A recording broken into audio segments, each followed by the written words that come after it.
Hey everyone, I'm Brady, one of the co-designers of Streetmasters Rise of the Kingdom. Thanks for checking out our Kickstarter.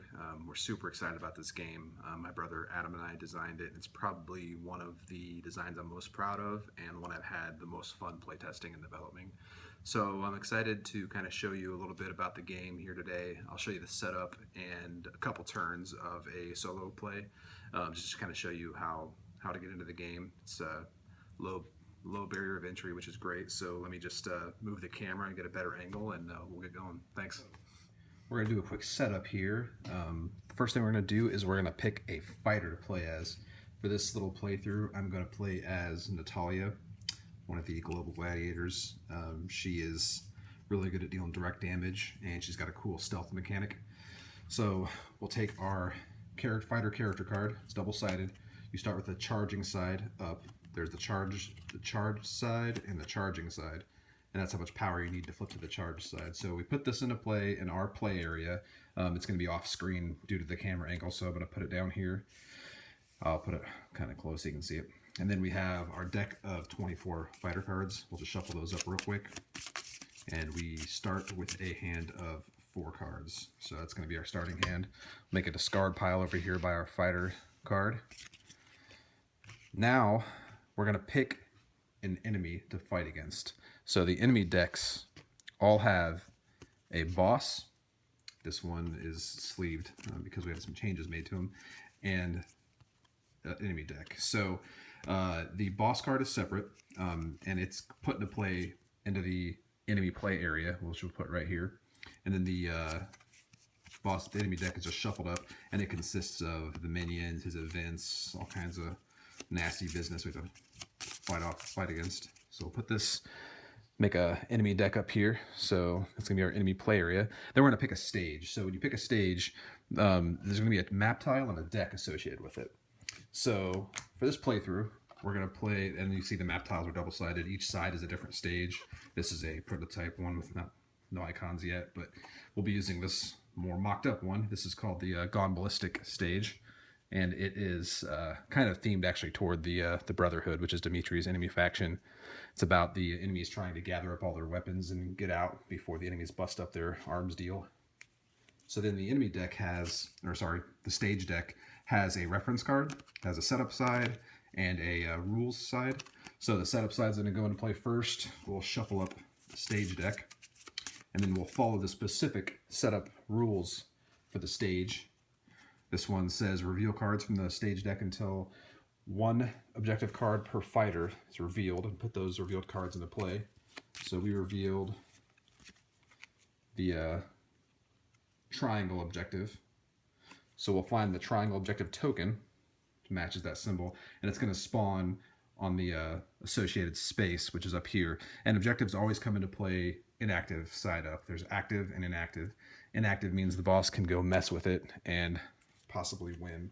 So we shuffle the rest of the deck together, and that is going to be the stage setup. And one final piece of the stage setup is we take our crate tokens and we put them on the crate spaces. There's going to be 4 on this map. Set the other one aside, and then shuffle up the associated loot deck. Whenever you open a crate, you get a loot card. Whenever you defeat a minion, you get a loot card. So we'll shuffle that up. And I'm not sure if I made it clear, but the setup's going to be just for 1 player, obviously. So that's pretty much all you need for setup. I have the figures set off over to the side here. We'll put the Dimitri figure, this cool rocket launcher, on the boss start space. And we'll find Natalia right here, looking pretty awesome. Put them right there. It can be, you can start on any of the fighter start spaces. We'll just start here because it's close to the crate, which is what I want to go for first. Sorry, knocked the tripod. So we also have a few other elements of the game. Off to the side here, we have damage tokens. We have defense tokens, come in 3 types: punch, kick, and grapple. We have power tokens. And one of the most important pieces of the game, the dice. We have fighter dice and enemy dice. Okay, we'll set this off to the side. And now we're going to start a turn. So I don't have the turn cards mocked up right now to show on camera, but essentially each fighter is going to have a turn card, and one side will be like the active side. It'll mean you haven't acted yet this round, and after you do your turn, you flip that over to the inactive side, and that tells all the other players that you've already acted this turn, because there's no set player turn. You can just take whatever turns you want, but after everyone's activated, then it's the enemy turn and the stage turn. So we'll just do Natalia's turn first. I got my hand of cards here. I got Razor's Edge, Sonic Blade, Recon, Commando. Got a pretty good starting hand. Good balance of cards. So the first thing you're going to do on your turn is the threat phase. Threat phase is when you refresh all of your cards in your play area, if you have any exhausted, and then you draw one card off the top of the enemy deck and resolve it. So we drew a Boris. So this is a good way to start things off, because now I can show you how minions work. So this will go into my threat area, which is right above your play area. So you have your own personal threat area of enemy cards that you'll activate at the end of your turn. So there's a color indicator here, which of course this will be a little different. The final game will be bigger with a different icon. So we're going to grab a yellow Boris, as pictured, and we will put him on the closest entry space to me. The closest empty one. If this one was occupied, we go for the next closest one. If it's a tie, you just pick. So we'll put him here, put the card into my threat area, and oh yeah, we have to give him his defense tokens. So you see he has 2 punch defense tokens to start off. So we're going to put those on his card and then put that in my threat area. All right, so then my turn. So I have 3 things I can do on my turn. I can do an action, I can move, and I can play a card. And those can be in any order I want. And they're all optional. So what I'm going to do first is, looking at my hand of cards, I have a tactic, 2 tactics, an attack, and an ability. So tactics are the cards usually stay in play and give you more options. And I like this one. This is my commando one. This gives me a +1 die to my attacks. And you'll notice on the fighter card, you have a default attack you can do. Hers is pretty weak because it only does 1 die, but she does direct damage, which is unique because usually there's an icon here telling you what type of damage you do when you attack. But she can do direct damage, which bypasses defense tokens, which is really awesome. So I'm going to use my commando card to get a better attack. So I'll put this into play. And also this card gives me another action too. So each fighter gains 2 defense tokens, his or her choice. Then each fighter with at least 1 of each type of defense tokens heals 2 damage. So it's a really good support card too. So I'll put that into play. And then I'm going to do, that's my play card step. Then I'll do my move step because I want to move over here. 1, 2, 3. And I'm on top of the crate, and there's no action needed. Whenever you enter a space of the crate, even if it's in the middle of your movement, you can discard it and grab a loot card. So we'll crack that crate open and find... Cool. We got some martial arts magazines. So we can discard this card to gain 2 random defense tokens. You can keep that card if you want, but there's no reason not to use it right away because I don't have any defense tokens. And plus, it's another reason another way I can show you how defense tokens work. So these are the enemy dice. The enemy attack with this, but this is also a way to generate random defense tokens because it has there's 2 results of each damage type on these dice. So I roll them together. I got a grapple and a punch. And I should note the grapple icon, that'll be changing. That's just a kind of a stand-in image right now. It's gonna be more like an open hand. So we got 1 of each of those. We're gonna put those in our play area so we know we have some defense tokens. And then I'm gonna use my basic action, which is called Crippling Strike. So this says action, attack for 1 die, but my commando card I played gives me an additional die, so I'm rolling 2 dice for my attack. And it says this attack deals direct damage, like I mentioned earlier, and if the target of this attack is a minion, which it is, I can exhaust it and gain a power. So this is another cool way I can show you how that mechanic works. So I'll do my attack first. All right, so I got 1 hit, 1 defense, and I got a crit. So this crit means I get to roll an extra die. So it's a success plus another die added. It's nice exploding dice. So we got 2 defense and 2 damage. So this is 2 direct damage onto Boris. So I bypass his defense tokens. So I take 2 damage and I place those on his card. So he has a total of 6 health. He's got 4 left. And I can, after finishing this Crippling Strike, like I said, I can exhaust that target, which I will, turn him sideways, and I gain a power. So power, like I mentioned earlier, this is how you flip to your charge side. This gives you like your signature move. You can also gain power by defending damage coming at you, which is what defense tokens are good for. So we'll put that power there with my defense tokens. And now I can resolve my defense results here. So whenever you do an attack and you roll a shield, you gain defense tokens of the type of damage that you're dealing. But because I'm doing direct damage, there is no type associated, so I get to choose what tokens I want because it was such a successful hit. And since I have no kick defense tokens, I'll take at least one kick, but I'll go ahead and take two just because it's easier. So I have 2 kicks, 1 punch, and 1 grapple in my reserve. And there's no limit to how many defense tokens you can have because you'll need them. You'll take a lot of damage later on in the game. All right, so that is my move step, my card step, and my action step. And now I move to my react phase of my turn.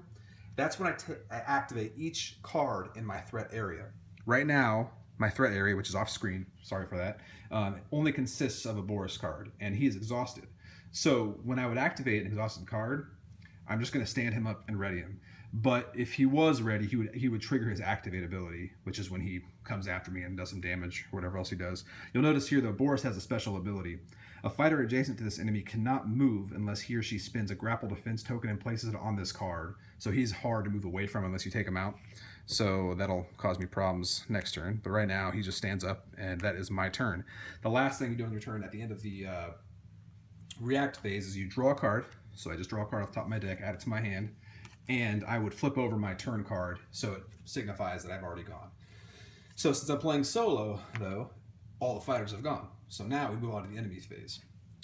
The enemy turn, sorry, enemy turn. So on the enemy turn, the first thing you're gonna do is activate each card in order of, like from the card that's been in the longest to the most recent card. So usually I go from either right to left or left to right. Typically I like to go left to right, but just for this setup here, it's gonna be right to left. But there's only one card in the enemy player, and that's Dimitri's card. So his ability says Dimitri attacks each adjacent fighter and then retreats 1 space toward the nearest inactive objective. So he can't attack because nobody's adjacent to him. The typical attack, it only targets adjacent enemies, or adjacent targets, and in this we call that engaged. So there are no engaged targets for him to attack, so we ignore that. And then it says he retreats 1 space toward the nearest objective. Now retreat is also an important word because you only ever retreat, the enemy would only ever retreat if that enemy is engaged, and he is not, so he doesn't even retreat. But if he did retreat, he'd be going toward that inactive objective because Dimitri's all about getting his mission done and leaving, so he's all about interacting with objectives. So then the final thing you do is Dimitri gains 2 random defense tokens. So he doesn't have any right now, so we just roll 2 dice, and we're going to give him a grapple and a punch. So now he has some defenses. So that is the enemy turn. That's all it consists of. As he gets more cards built up, there'll be more stuff going on. Then we go to the stage turn. So I forgot to flip this over, sorry. On the setup, you would flip this over to the rules side. And in this scenario, in this stage, each time a figure with an objective token suffers any amount of damage, that figure must discard a defense token or drop the objective. So it's kind of like a game of hot potato. Whoever's carrying the weapons, when they take damage, they'll drop it unless they can discard a defense token, prevent fumbling it. So there's an activate ability on here. So the same thing, the stage turn is the same thing as the enemy turn. You're just going to activate each card that's in play in order. So the activate ability here says resolve the objective effect on the inactive objective nearest the boss, which is only one in play. It's a triangle one. So we'll grab that card, and the objective effect says the boss moves 3 spaces toward this objective. Then if in the objective space, the boss picks up this objective. So Dimitri's going to rush over here. 1, 2, 3. He's very close, but he hasn't gotten it yet. One other thing to notice here on this objective card is a figure deals +1 direct damage during each attack for each objective card they are carrying. If the boss controls 3 objectives, the players lose. So once he grabs 3 weapons, we're done for. So the one exception for the stage turn is, unlike the enemy turn, we don't draw new cards from the enemy deck, but the stage turn, after you activate all the cards, you're going to draw a new stage card to bring it in play. So we're going to draw a recovered sidearm. So this is a gear card. There's a trait there, gear. The fighter with the least minions in his or her threat area, to a minimum of 1, attaches this card to the minion furthest from him or her. If no minions in play, discard this card and draw another scenario. This says scenario. We changed this term to stage card, so it's now stage, but everything that says scenario just means stage. So this is a gear card. It's going to go on Boris because he's the only minion in play. But the effect here is after the attached enemy activates, deal 1 direct damage to the nearest fighter not engaged with it. So we'll snap that there onto Boris, and now he is armed. And this stage is all about the minions getting equipped with all kinds of crazy weapons because we're in this weapon storehouse. So all the stages are really thematic, and they just make things. They just throw a wrench in all your gears because they get pretty crazy. So that is the stage turn. So now it's going to go back to us. And I'll do one more turn here just so you can kind of see maybe defeating a minion, and maybe I can get up there and mess with Dimitri a bit. But just kind of give you kind of an overview of how this works so you're more comfortable with the turn sequence. So we'll do one more turn here, Natalia, see what we can do. So start my turn, threat phase. I drew a Drago. So Drago, green Drago. He is going to go to the closest one to me, which is over here. And he's going to start with 2 grapple defenses. And he's got some effects here. So each time this enemy would suffer direct damage, reduce that damage by 1. And you can activate to move 3 spaces toward the nearest fighter and attack. Then if unengaged, this enemy gains 1 random defense token. So he just bulks up if he's not in the middle of fighting. So on my turn, I think I'm going to start off with my card step. I'm in a pretty good position to do, let's see.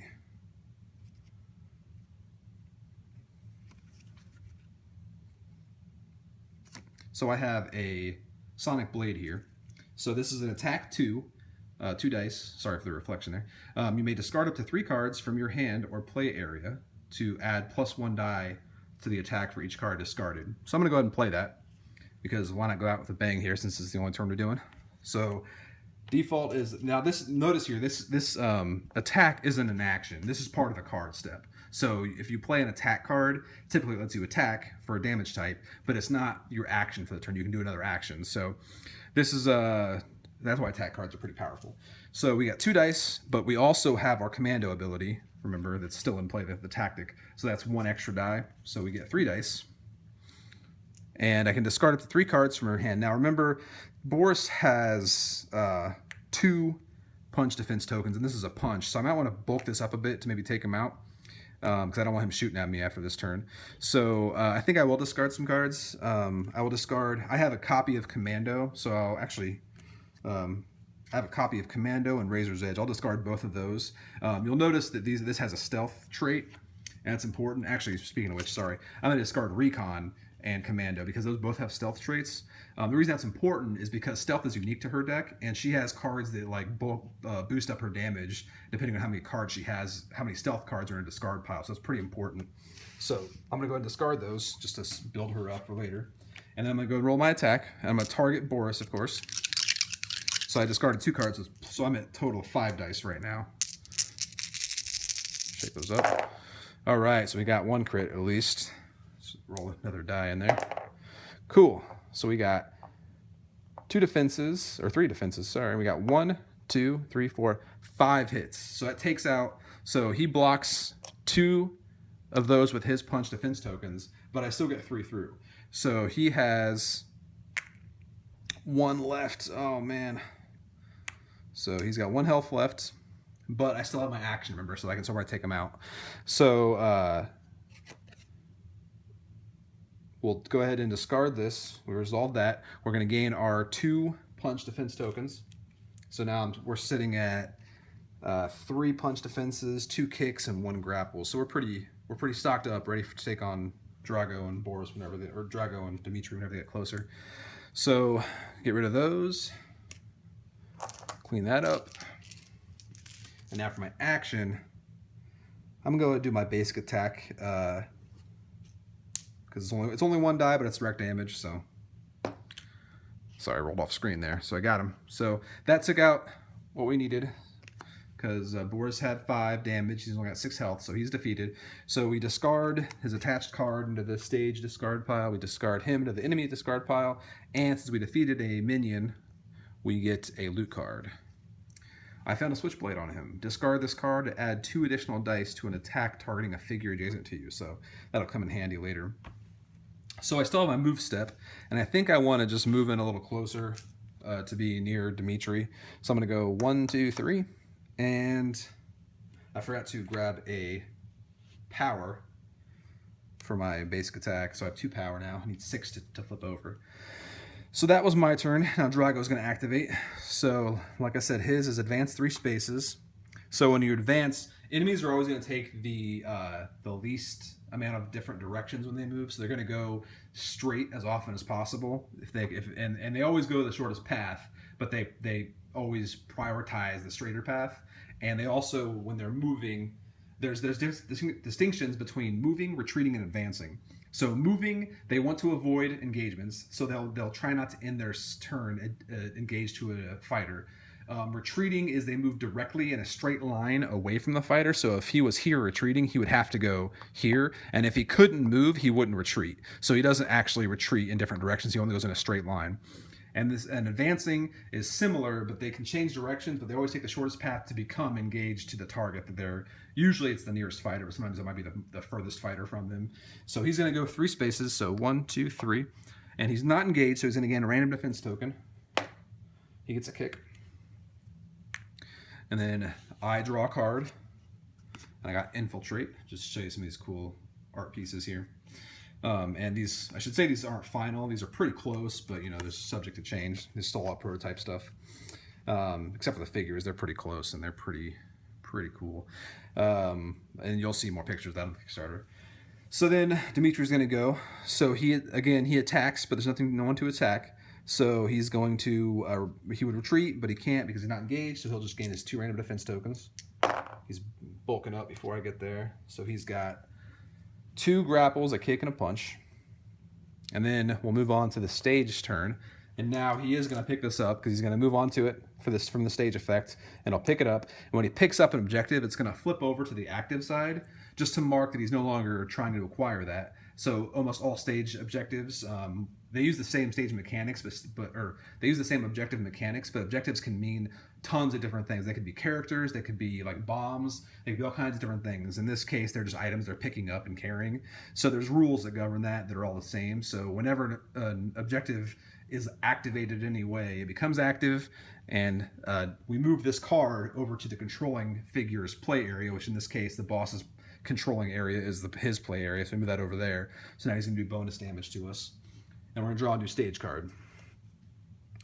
It's another recovered sidearm, so now Drago's going to pull out a gun too. And then that is 2 full turns. So obviously, as things escalate, it'll be a time crunch between me dealing enough damage to Dimitri before he completes the objectives.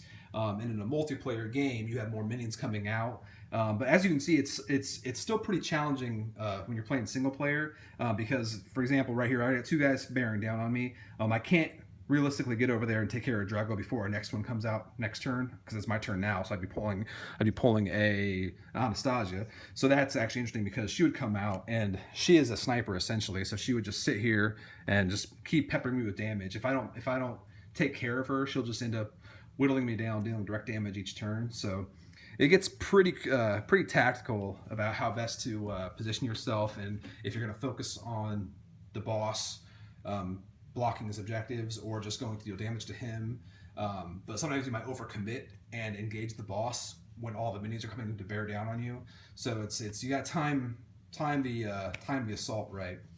But yeah, that's a pretty good overview of single player. So feel free to ask any questions. I would love to follow up with any curiosities you might have about how this plays solo versus multiplayer, and any questions you might have about just the general gameplay.